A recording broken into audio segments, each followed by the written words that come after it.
Okay, my web audit is regarding the EOCs that the state of Florida has signed, and even though it's a state mandate for all high schools, I'm focusing on the high school level. Its foundations lie in the No Child Left Behind Act of 2001 and Race to the Top in 2009, which is the national government.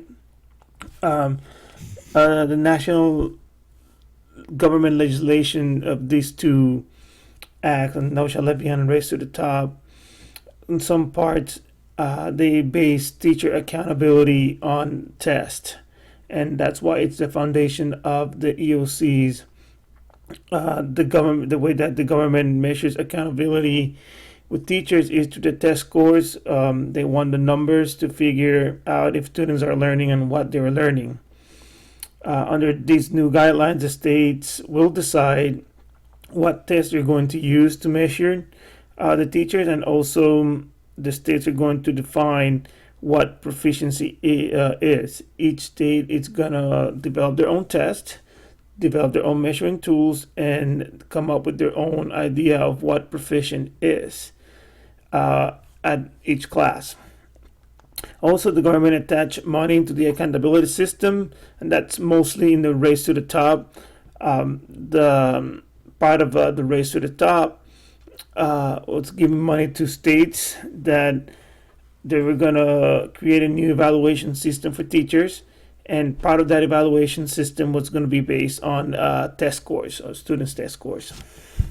Uh, as of right now, 22 states use EOCs and, of course, exam or exit exam, and that number is expected to be 26 in the next 5 years. 8 states use EOCs as a grade requirement. That number is going to expected to be 15 in the next few years. 5 states factor EOCs in the student final grade, and again, that number is expected to grow in the next 5 years. One problem that arose is if students transfer in from another state. Legislation decided that each state is going to decide what to do with the transfer students, whether they're going to take the test or they're going to honor the test from another state. To the side of, I put No Child Left Behind and Race to the Top in the middle. To the side, you have lobbying groups for and against. Lobbying groups for this type of evaluation of teachers with the Business Coalition for Excellence in Education, Education Trust, the Council of Chief State School Officers, the Gates Foundation, Walton Foundation, and the Broad Foundations. Most of these groups are trying to use the business model in education, where they use the bottom line and that numbers are going to define whether you're doing a good job or not. Lobbying groups against were the National Education Association, the American Federation of Teachers, the Business Roundtable, the U.S. Chamber of Commerce, American Association of School Administrators, National School Board Associations, National Conference of State Legislature. Key point to note here is the American Federation of Teachers, AFT, has worked with some groups that favor this accountability system and test scores. So they work on both sides of this equation. Not that they're lobbying for this accountability, but they have worked with some of the groups that are lobbying for an accountability based on test scores. Okay, the bill in Florida that established the EOCs is Bill 1076, and the section that deals with the EOCs is Section 1003.4282 FS, because it started in the Florida Senate. And according to the bill, students must pass a 10th grade English assessment. Right now it is FCAT 2.0, and that it's going to change so the state can meet the Common Core standard. So it's still up for debate.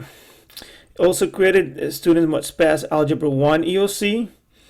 Students must take Geometry and Algebra 2 EOC, and the test will be 30% of their grade.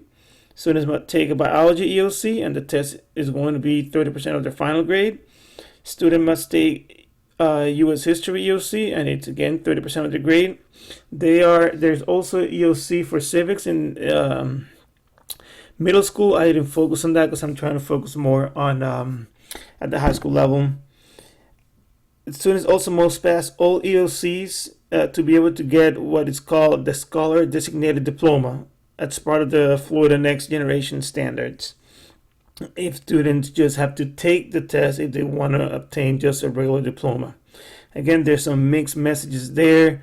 The last information we receive at our school, the grade, the 30% of the grade, it's included, but it's not calculated into the student's GPA as of now. The votes when this legislation was proposed on the education committee was 8-1 in favor of it.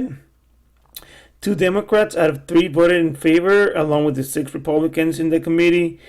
The only vote against was a Democrat who happens to be black. On the Senate floor, 33 votes in favor and 7 against. 7 Democrats out of 14 voted in favor, along with the 26 Republican, and all 7 votes against were Democrats. The reason I'm getting these numbers with Democrats and Republicans, trying to see if it was a party rule. On the House, 116 in favor, 0 against, and 3 no votes. 36 Democrats out of 39 voted in favor, with the other Republicans. But all 3 of the non-votes were Democrats. So it was not a completely party line, even though the dissident votes were Democrats. There were a lot of Democrats that voted in the Senate and the House for this bill. Okay, the Algebra 1 EOC, students enroll in Algebra 1, Algebra IB, Algebra 1 Honors, Pre-ACE Math, or IB Middle Years should take the EOC.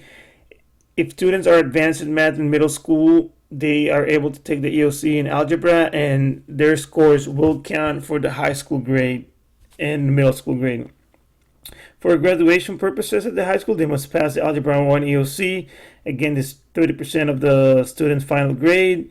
The test is scored on levels 1 through 5. The passing score is level 3, which is 399 or higher. Biology, students take the biology EOC if they enroll biology 1, biology honors, pre-ACE biology, biology technology, biology pre-IB, IB MYP biology, which is a middle school class, integrated science 3, and integrated science 3 honors. 30% of the student's final grade is EOC. Again, level 1 through 5, with the passing score is level 3, which is 390, a score of 395 or higher. Geometry, students enroll in geometry honors, IB MYP geometry honors, which is a middle school course, and pre-ACE math 2. Again, 30% of the final grade is based on the EOC. Scores are in levels 1 through 5, which passing score is level 3, and that is a score of 396 or higher. U.S. History, students enroll in U.S. History honors, Visions and Countervisions, U.S., Europe, and the World from 1848, and Visions and Countervisions, U.S., Europe, and the World from 1848 honors. Again, 30% of the student final grade. The EOC scores are in 5 levels, 1 through 5. Passing score is level 3, which is a score of 397 or higher. And the information fact sheet that I got from the state, it doesn't give you what percentage, if it's a 65% or 70%. It just said the score is 397, or they give you a number or higher. The district. Okay, now the district get all this information from the state, and they have to translate it to teachers, students, and the parents. Regarding teachers, how it affected the curriculum. Well, the teachers have to follow the timelines of what's going to be tested. Especially in U.S. history, they give you a time frame. And also in algebra, they give you certain things that you need to cover in your curriculum. Teachers say that there's less time on certain topics. There's sometimes no time to go in depth in certain aspects because of time. You have to cover what's going to be tested. Student test scores are going to be 40% of the teacher evaluation. I took that from an Indian River County union contract that's going to be effective in the year 2014-2015. If the teachers get a 70% to 100% passing rate, they're going to be rated as highly effective. If they get 40% to 69, they're going to be effective. 20% to 39 needs improvement, and from 0 to 19% unsatisfactory. These new changes with the EOC affects the evaluation of teachers, and also their step raise according to the union negotiation is going to be based on the final evaluation. The final evaluation, it's part based on the scores of the students. So the teachers need to focus on what's going to be tested because that's part of their evaluation. They also get a calendar. Teachers got a calendar of when the EOCs are going to be proctored. Most of them are going to be taken in mid-May. And one of the issues is that it leaves at least 4 weeks of work for teachers, which usually they use those 4 weeks to do things or fun activities that our talk didn't cover. Students, depending on the diploma, students are getting, they must pass all EOCs. But regarding the diploma, they must take the EOC. Just the passing, it's what affects the teachers, but students, it depends on the diploma. The EOCs are going to count 30% of the final grade. They're still negotiating that because, again, it counts for their grade, but not calculated in their GPA.